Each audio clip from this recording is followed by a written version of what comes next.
A question. Have you met any good hitmen recently? Well, today on Finding Traction, we discuss my latest, craziest idea, recovery inspiration from a hitman. Say what? Guys ready?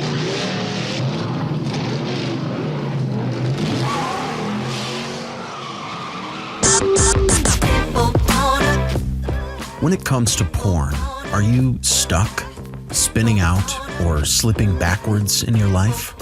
If so, then welcome to the Finding Traction podcast, a show dedicated to those who are looking to gain recovery momentum away from porn and toward the life and relationships they have always hoped for. Now, here's your host, Vern Tomke.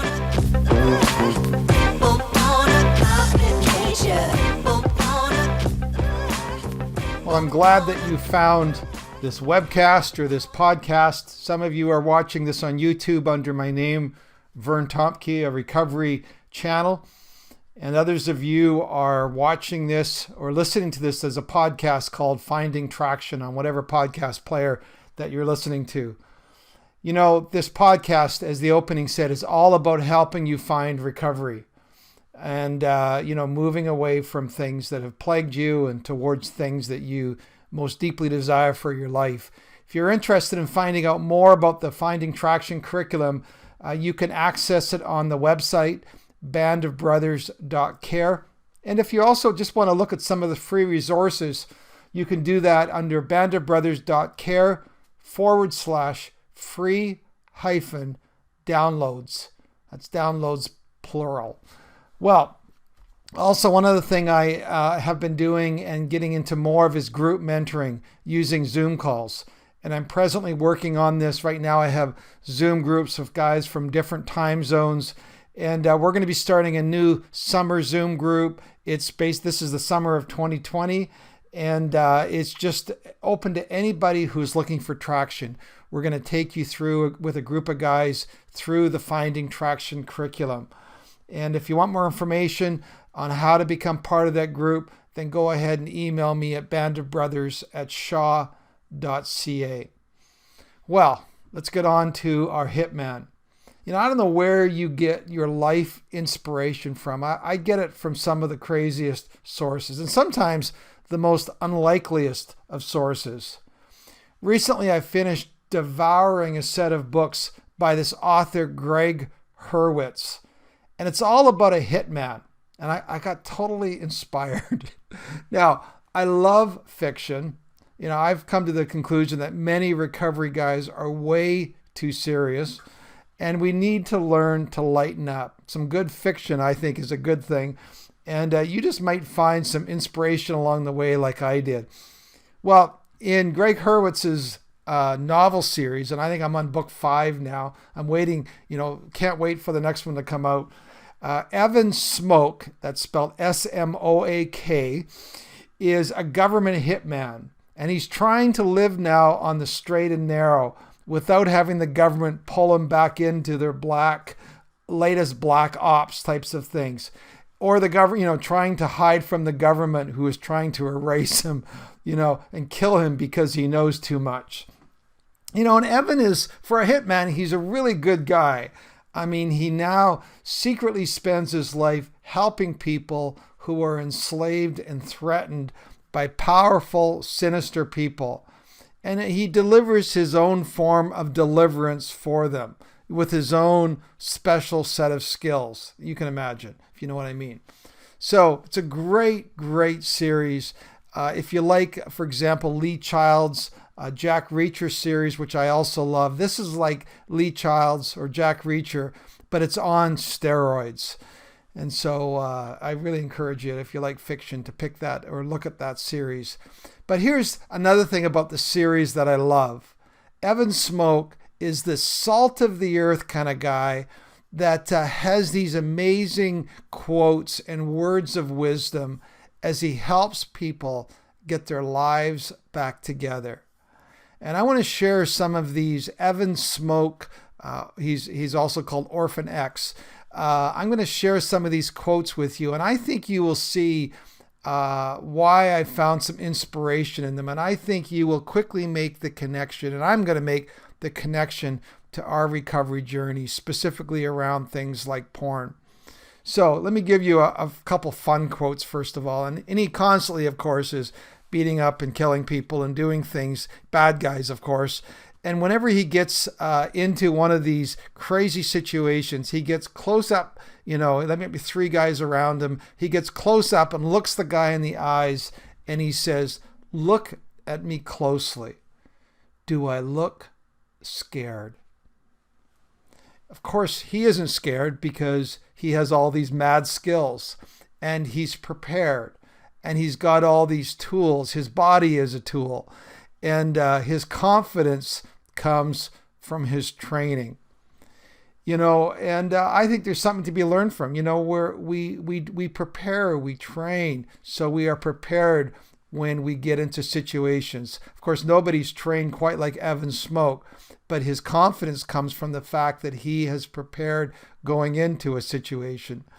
Now, one of the things he's found out is there's downsides of being a hitman, and Jack is kind of this father figure that helped him. He was an orphan and raised him to be a hitman.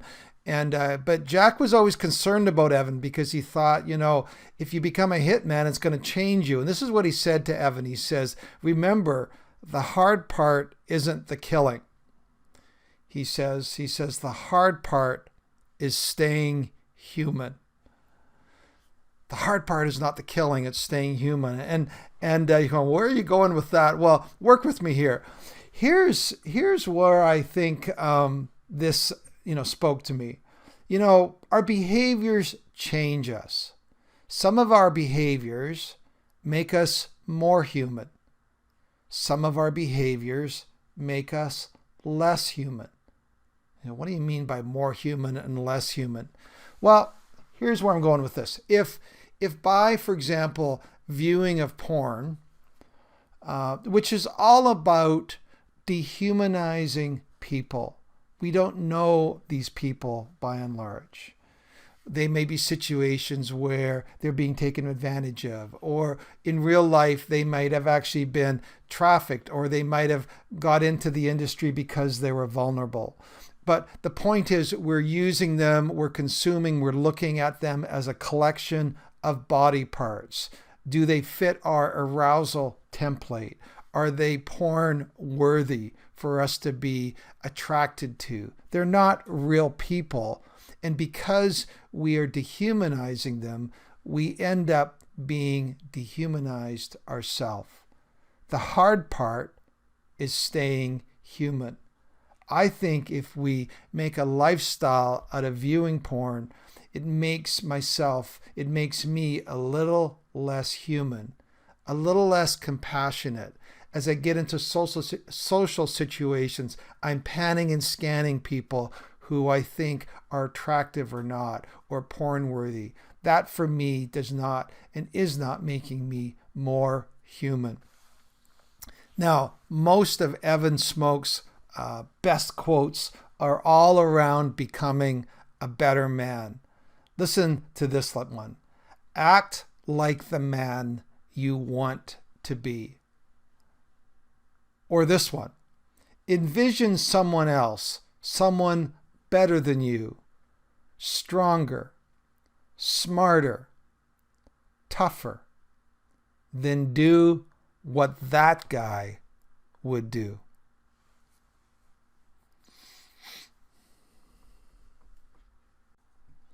Or here's another one.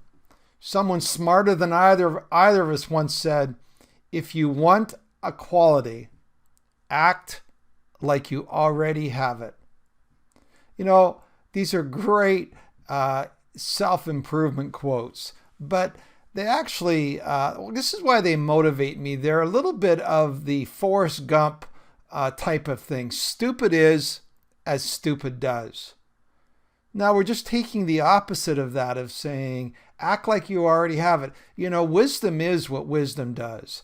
Recovery is what recovery does. All this whole idea is we need a picture of the man we want to be and simply begin to act towards it.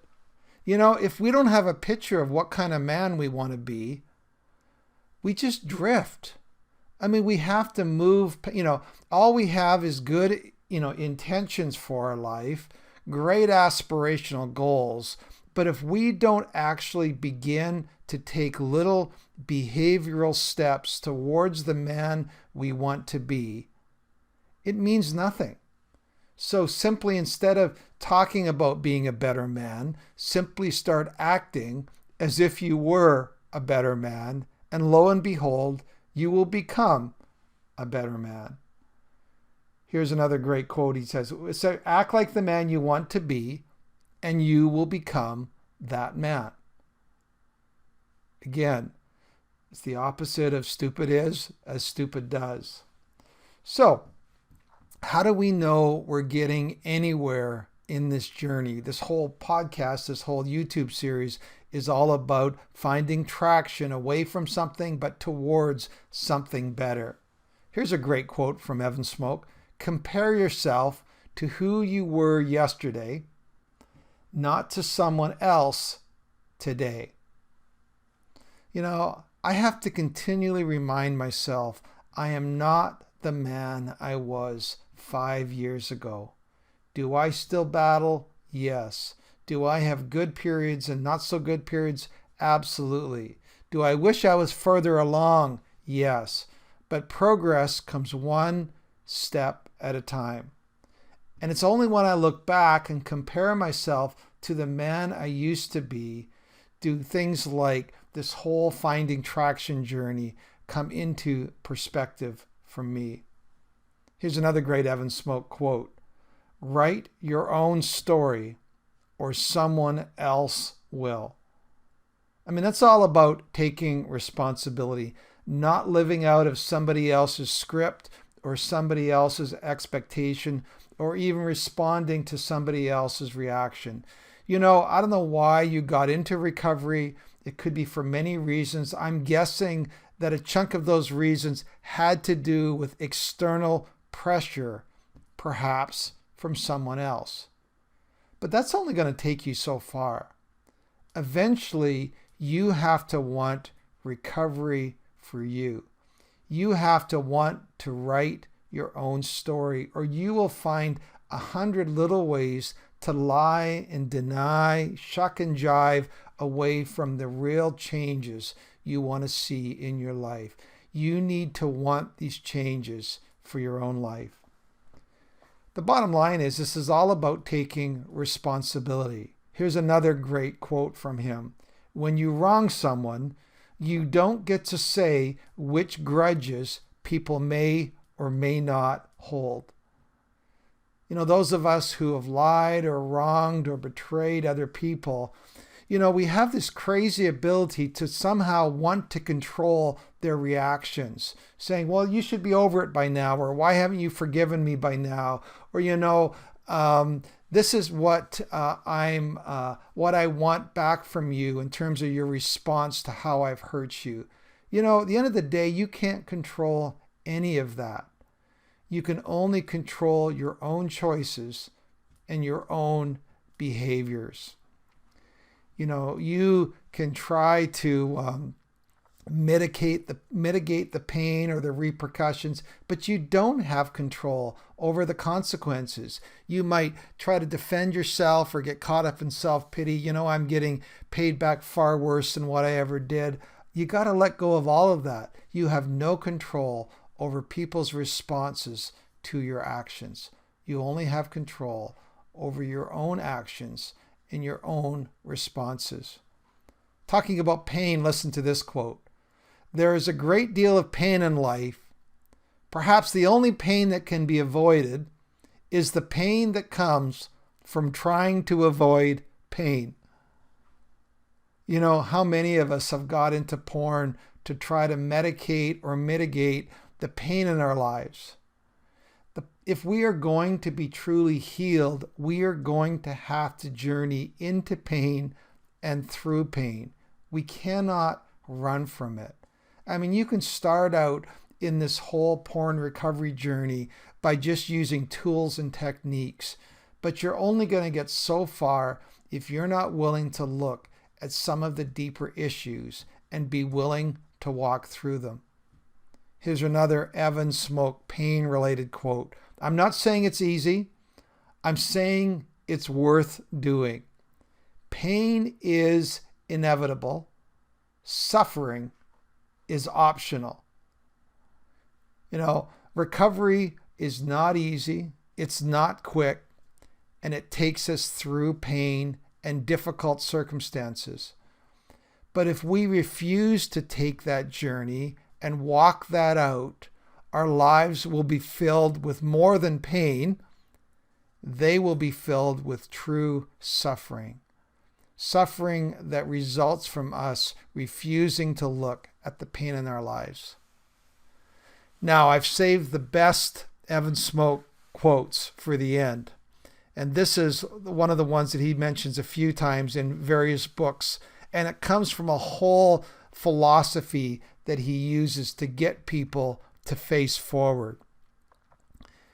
He often asks people, he says to them, do you know what the best two words in the English language are? And people often go, no, what are they? And these are the two words, he says, next time. And I love that whole phrase, next time, because it's all about, especially when we apply it to this whole idea of relapse and failure. Think about it. What has gone on before is over and done with. There's no hope to be found there. There's only regret to be found there. No matter how much you regret the things that you have done, you are not defined by it. And you're certainly not trapped there or held by it. And I get it, and I've experienced how demoralizing it is when you have a relapse. But all is not lost. It would be like saying, well, you're running a cross-country race or a marathon and you slip and fall, you trip and, somebody catches your heels and you fall. Well, they don't pick you up and carry you back to the beginning of the race and make you start all over again. That's simply not the way it's done. And I even get why people keep track of their recovery time. It's a way, for example, of kind of measuring your progress or saying, how far you've come. But the problem with that to some degree is if there's a relapse or a slip, you seem to think, maybe all is for naught and all that work in progress that I've done is basically all disappears. It's all gone. That's not the case either. What would Evan Smoke say? Next time. So take these words next time. The words next time, they hold a world of possibility. They're all about the future. You can do something different next time. You can start down a different path. The words next time are full of hope and potential. I've often used a similar quote when I felt demoralized, or I've kind of, in my coaching, have helped other men who've been feeling demoralized. And this is what I've said to them. Do the next right thing. About 3.5 years ago, my wife went on a trip to Arizona to visit her mom. And when she was gone, it was early on when she was gone. She was going to be gone for a number of more days.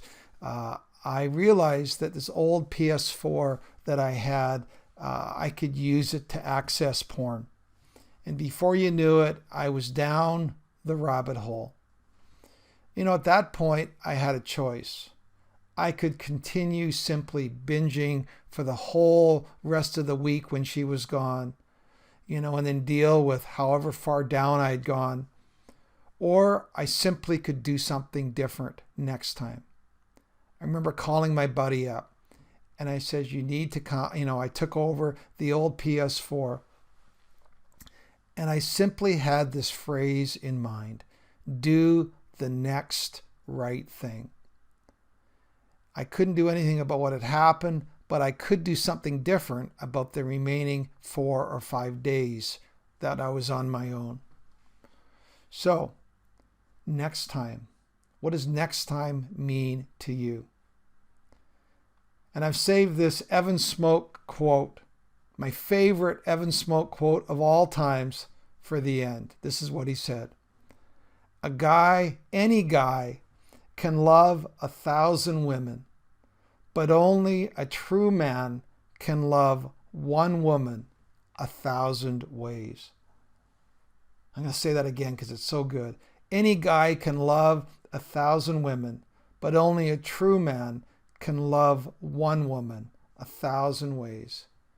You know, porn is all about endless novelty and clicking through 1,000 women. The old author C.S. Lewis describes what he calls a harem in our minds. But a real man grows old with one woman. He learns to love her and cherish her. As I said, grow old with her and leave a legacy behind. So what kind of man do you want to be? So here's to next time. So signing off till next time is Vern. God bless you, and I hope that you have a great day in walking in the sun. See you then.